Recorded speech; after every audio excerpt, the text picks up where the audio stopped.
to get your team over the line. Jackson, get out there!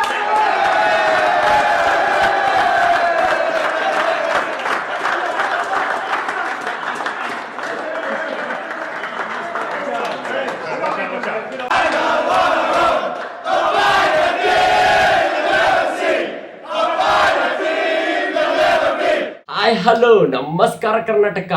RCB ಅವ್ರ ಖುಷಿ pavilion ನಲ್ಲಿ ಈ ತರ ಖುಷಿ ನೋಡಿ ಎಷ್ಟು ದಿನ ಆಯ್ತು. ಎಲ್ರ ಮುಖದಲ್ಲಿ ಕಳೆ ಆಗಿರ್ಬೋದು, ಮಾತುಕತೆ ಆಗಿರ್ಬೋದು, ಮ್ಯಾಚ್ ಗೆದ್ದಿದ್ದಕ್ಕೆ ಎಲ್ರು ಖುಷಿಯಾಗಿದ್ದಾರೆ.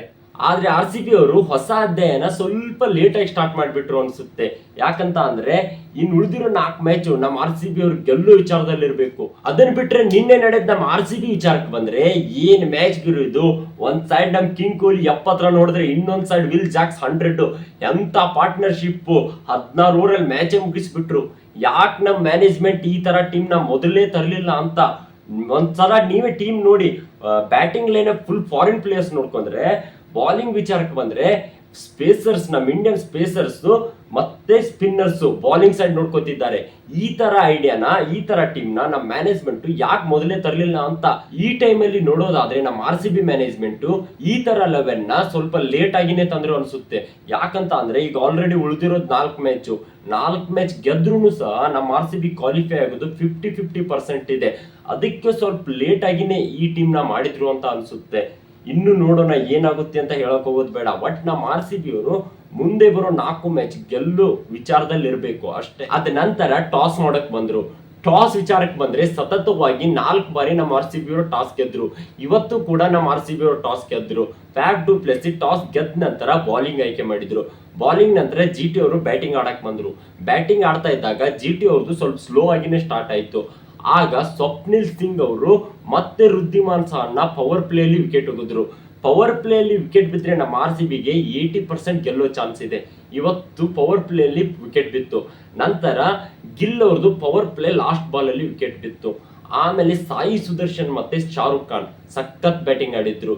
ಇವರಿಂದಾನೇ ಏನದು GT ಬ್ಯಾಟ್ಸ್ಮನ್ಸ್ 200 ರೀಚ್ ಆದ್ರು. ಮತ್ತೆ ನೋಡೋದಾದ್ರೆ ನಮ್ಮ RCB ಬೌಲರ್ಸ್ ಟೋಟಲ್ ಆಗಿ ಹೇಳ್ಬೇಕಂದ್ರೆ ಒಳ್ಳೆ ಬೌಲಿಂಗ್ ಹಾಕಿದ್ದಾರೆ.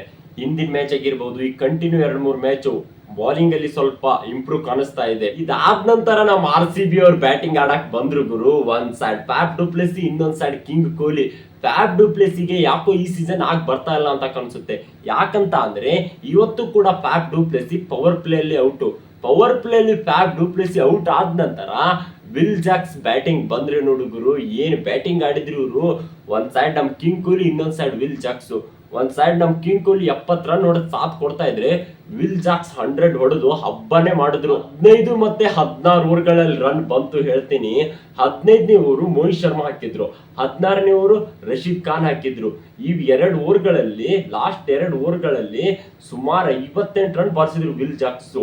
ಲಾಸ್ಟ್ ಬಾಲ್ 1 ರನ್ ಬೇಕಾಗಿತ್ತು. 16ನೇ ಓವರ್ ಲಾಸ್ಟ್ ಬಾಲ್ ಅಲ್ಲಿ ಗೆಲ್ಲೋಕ್ 1 ರನ್ ಬೇಕಾಗಿತ್ತು. ವಿಲ್ ಜಾಕ್ಸ್ಗೆ ಸೆಂಚುರಿ ಹೊಡೆಯೋಕ್ 6 ರನ್ ಬೇಕಾಗಿತ್ತು. ಆ ಲಾಸ್ಟ್ 1 ಬಾಲ್ ಅಲ್ಲಿ 6 ಹೊಡೆದು ಮ್ಯಾಚ್ ಗೆಲ್ಲಿಸ್ಕೊಟ್ರು ವಿಲ್ ಜಾಕ್ಸ್. ಮತ್ತೆ IPL ಅಲ್ಲಿ ಫಸ್ಟ್ ಸೆಂಚುರಿನೂ ಹೊಡೆದ್ರು. ಯಾಕೆ ಇಷ್ಟೊಂದು ಲೇಟ್ ಆಗಿ ಇಂಥ ಪರ್ಫಾರ್ಮೆನ್ಸ್ ಬರ್ತಾ ಇದೆ ಅಂತ ಈಗ ಯೋಚನೆ ಆಗ್ತಾ ಇದೆ. ಅಂತೂ ಇಂತೂ ಏನ್ ಮಾಡಕ್ ಆಗಲ್ಲ. ನಮ್ಮ RCB ಅವರು 9 ವಿಕೆಟ್ಗಳಿಂದ ಇವತ್ತು ಜಯನ ಸಾಧಿಸ್ಬಿಟ್ರು. ಇನ್ನು ನಮ್ಮ RCB ಅವ್ರದ್ದು 4 ಮ್ಯಾಚ್ ಉಳಿದಿವೆ. 4 ಮ್ಯಾಚ್ ಗೆಲ್ಲೋ ವಿಚಾರದಲ್ಲಿ ನಮ್ಮ RCB ಇರಬೇಕು. ಫಸ್ಟ್ ಬ್ಯಾಟಿಂಗ್ ಬಿದ್ರೆ 200+ ಅಂದ್ರೆ 230, 240, 250 ಈ ತರ ರನ್ ಹೊಡೆಯೋ ವಿಚಾರದಲ್ಲಿರ್ಬೇಕು, ಹೊಡೆಯೋ ಇಂಟೆಂಟ್ ಅಲ್ಲಿ ಇರ್ಬೇಕು. ಯಾಕಂತ ಅಂದ್ರೆ ಈಗ 200 ಸೇಫ್ ಸ್ಕೋರ್ ಅಲ್ಲ, ನೀವೇ ನೋಡ್ತಾ ಇದ್ದೀರಾ. ಅದಕ್ಕೆ ಮಿನಿಮಮ್ 230, 240 ಈ ತರ ರನ್ ಹೊಡೆಯೋ ವಿಚಾರದಲ್ಲಿರ್ಬೇಕು. ಆಮೇಲೆ ಸೆಕೆಂಡ್ ಬ್ಯಾಟಿಂಗ್ ಅಂದ್ರೆ ಚೇಸ್ ಮಾಡಕ್ ಬಂದ್ರೆ ಚೇಸ್ ಮಾಡೇ ತೀರ್ತೀನಿ ಅನ್ನೋ ವಿಚಾರದಲ್ಲಿರ್ಬೇಕು.